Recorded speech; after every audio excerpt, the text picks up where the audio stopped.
Momento Brasil de hoje, totalmente especial, gravado diretamente aqui de Brasília, da Conferência Nacional dos Bispos do Brasil, falando sobre um tema importantíssimo para nós brasileiros e para o mundo inteiro. Vamos conversar com Dom Jean Arbakh, que é arcebispo greco-melquita, lá na Síria, na Diocese de Homs, onde estão acontecendo todos os conflitos que nós estamos ouvindo falar, o martírio dos cristãos pelo Estado Islâmico.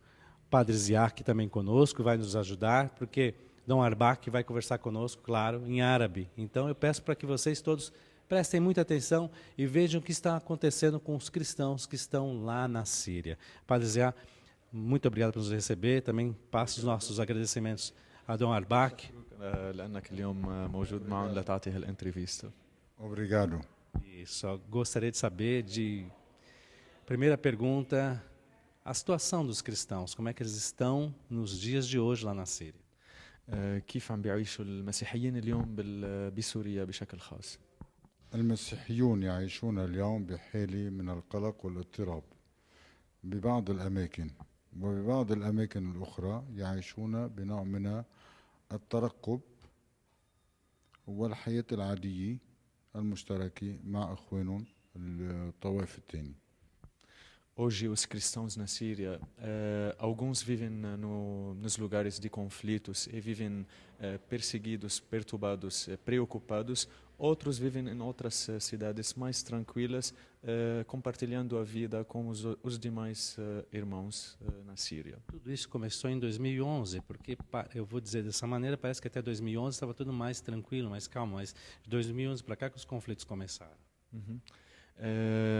هالحرب بلشت من 2011. قبل كانت الحياة كتير طبيعية وعادية، ومن بعد 2011 الحياة انتقلت لطريقة كتير متشنجة وحرب أهلية عم نعيشها عم الشعب السوري كل يوم.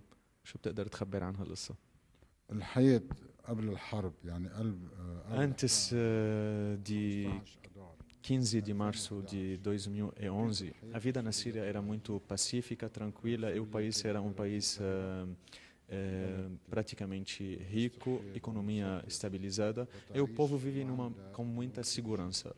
Após essa data, que começou com Primavera Árabe para mudança de governo, transformou com o tempo para milícias religiosas, nesses extremistas, onde todos os dias ouvimos no jornal Daesh e os demais grupos que lutam contra as minorias religiosas e geraram esse conflito no país até levaram ele na guerra total. Hoje lá na Síria são 8% da população é cristã.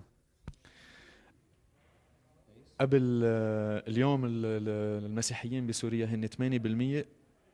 اليوم عدد المسيحيين بسوريا يقارب 8% من الشعب السوري. Sim, hoje são os cristãos 8% da população da Síria. Por eles serem a minoria, sofrem constantes perseguições, então, dos muçulmanos, não dos muçulmanos, mas desse Estado Islâmico. Não somente os cristãos, a minoria na Síria que sofrem desse Estado Islâmico, mas também os demais minorias de religião muçulmana, alauítas, curdos, drusos e os demais outros cristãos da norte da Síria, dos antigos cristãos, também sofrem desse Estado Islâmico que não deixa ninguém viver em paz. É verdade que os cristãos que estão lá têm 3 opções para viverem? Não somente para os cristãos aplicam essas 3 possibilidades de convivência com eles, mas também as outras demais minorias também obrigados a viver essas 3 condições, ou a conversão ao islamismo, ou pagar o imposto, ou sair da cidade sem levar nada. Tem mesmo os muçulmanos moderados também sofrem desses terroristas e extremistas. Eu queria saber como é feito o martírio, para o povo brasileiro ter uma ideia de quais são os tipos de martírio. Não é estranho hoje um dia as maneiras desses estados radicais que na internet e em outros canais de TV já mostraram as maneiras deles. São duas maneiras, ou com bala, a tiro com bala, ou degolação com facas. Existe a cruz também? Algumas vezes já crucificaram cristãos. Emprego, fome. Os cristãos passam por isso, pela falta de emprego, por passar fome. Os cristãos não somente na Síria, mas também no Líbano, na Jordânia, no Egito, no Iraque, todos sofrem essa falta de conforto na vida. É certo que na Síria esses estados islâmicos prejudicaram muito, especialmente os agricultores, porque nos campos onde eles entraram, cortaram todas as árvores e tomaram todas as plantações. Então, não tem como as pessoas nem se alimentar bem, nem muito menos trabalhar direitinho. E o porquê de eles estarem aqui no Brasil? Qual é a ligação deles estando aqui no Brasil? ليش حضرتك اليوم موجود هون بالبرازيل وشو هو هالصلة الوصل يلي جابتك لهون؟ دعيت من الكونفرنسيا بسكوبال ومن لا إغليسيا دي تريس من كنيسة Foi convidado da igreja que sofre para vir até o Brasil participar um pouquinho desse encontro da Conferência Episcopal, CNBB, e também de explicar um pouco sobre a sua diocese em Síria, a diocese greco-melquita de Homs, Hama, Yabrud e toda aquela região, e como também de falar da situação geral em Síria e na região Oriente Médio. Mas nós precisamos da sua ajuda. Você que está em casa acompanhando pela Rede Século XXI, eu quero até pedir para que você deixe seu papel, a sua caneta aí, preparado em mãos, porque eu vou passar daqui a pouquinho os contatos da igreja que sofre, da ajuda da igreja que sofre, para que você possa ajudar, porque os cristãos lá estão sofrendo e muito. Mas eu queria saber de vocês, do Monsenhor Ábido, essa particularidade dele, porque nós ficamos imaginando todos os cristãos que estão sofrendo, que estão sendo martirizados, e ele? Qual é o risco de vida? Eu até pergunto, outros padres já passaram por isso também.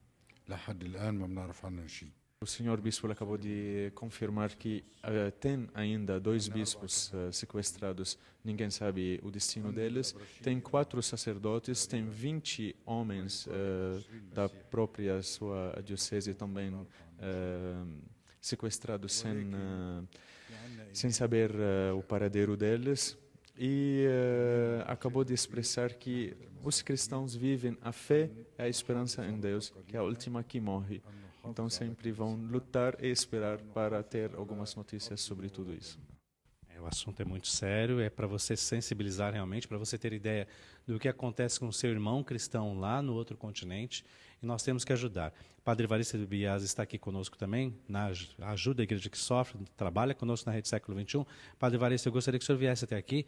Nós temos aquele minutinho final para que o senhor fale da importância da ajuda dos brasileiros por esta causa, por esse bispo, por esse padre que também tem contato direto com o povo da Síria, para nós ajudarmos os cristãos que estão lá sendo martirizados, mortos por causa da fé cristã. O que vocês acabaram de ouvir, ver, é a realidade, ainda uma sombra do que é a verdadeira realidade. A paixão de Jesus, de 2000 anos atrás, não terminou. Ela continua viva. O martírio de Jesus está prolongado em milhões de pessoas neste momento da humanidade. Nós, cristãos do Brasil, tomara que nunca cheguemos a este ponto. Na Síria, 70% do povo está quase sem emprego, sem casa, tudo destruído, sem igreja, no chão, vivendo a experiência do Cristo, totalmente despoliado. É a paixão de Cristo hoje. Ele precisa de Sirineus, ele precisa de Verônicas. Na hora da morte, Deus não me perguntará a mim e a você e a nós se rezamos somente muitos. Se fomos todos dia à missa, também, na hora da morte, Ele perguntará.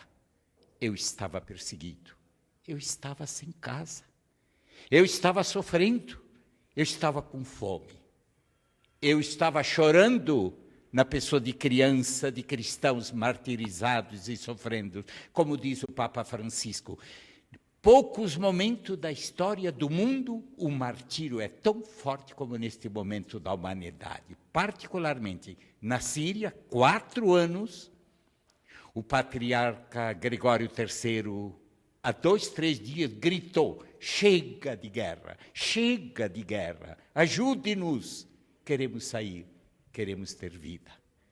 O Papa Francisco pede insistentemente para nós cristãos que vamos na direção dos mais famintos para lhe dar algo. O grito desse nosso pastor, que veio da Síria, escondido, sob escolta às vezes, para poder nos falar de suas feridas. Vocês veem a ruína da maioria de suas igrejas. Por quê? É o Cristo de sempre. Estamos em tempo de paixão. Estamos em tempo de Páscoa. O que é sermos cristãos? O que é vivermos? Amigo, amiga, na hora da morte Deus me perguntará a mim e a você: o que você fez para eu que sofria nos irmãos? Eles vieram para que nós, cristãos do Brasil, que ainda não sofremos tanta perseguição, tomara que jamais cheguemos aí, para que nós, cristãos, aprendamos que a solidariedade, que a vida dos primeiros cristãos, os que tinham um pouco davam para que não podiam, que isto seja ouvido nessa Páscoa. Este é o sacrifício mais belo que Deus nos pede, o jejum mais transformador e redentor, o passaporte para a eternidade. Sermos irmãos dos que sofrem no mundo. Na pessoa desse nosso bispo, lembre-se de todos os padres, lembre-se de todos os cristãos que nesse momento, lembre-se dos milhões de cristãos no exílio, lembre-se das crianças órfãs que são milhares, na Síria, no Iraque e também na Nigéria, na África. Cristãos sendo mortos pelo fato de serem cristãos. Eu e você e nós somos chamados a ser sirineus, verônicas, para levar a paixão de Jesus em nossos irmãos. Obrigado, meu caro bispo, obrigado pela sua mensagem, pelo seu testemunho e pelo seu heroísmo. Nós aprendemos em você.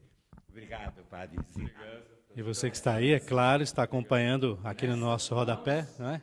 Conto com a Padre Evaristo. nessa Páscoa, para que a cruz de Jesus e milhões de cristãos tenham o seu futuro, o seu rosto enxugado e a ressurreição. Ajuda a igreja que sofre. É o meio mais exato no momento para fazer a sua caridade chegar até Roma e de uma forma que só Deus sabe fazer chegar junto dos irmãos. Vamos celebrar essa Páscoa? Jesus quer ressuscitar em todos nós. Obrigado. Isso, então agora, sim, os telefones estão aparecendo, o nosso site também está aparecendo aí, Ajuda a Igreja que Sofre, para que você possa se manifestar e ajudar. Precisamos demais da sua ajuda, viu? Quero agradecer ao Padre Evaristo, quero agradecer também a presença do arcebispo aqui falando conosco, Padre Ziá também no nosso agradecimento, e espero que as coisas possam melhorar ainda mais. Então, por favor, como o Padre Evaristo está pedindo, a bênção para a gente encerrar o programa no dia de hoje.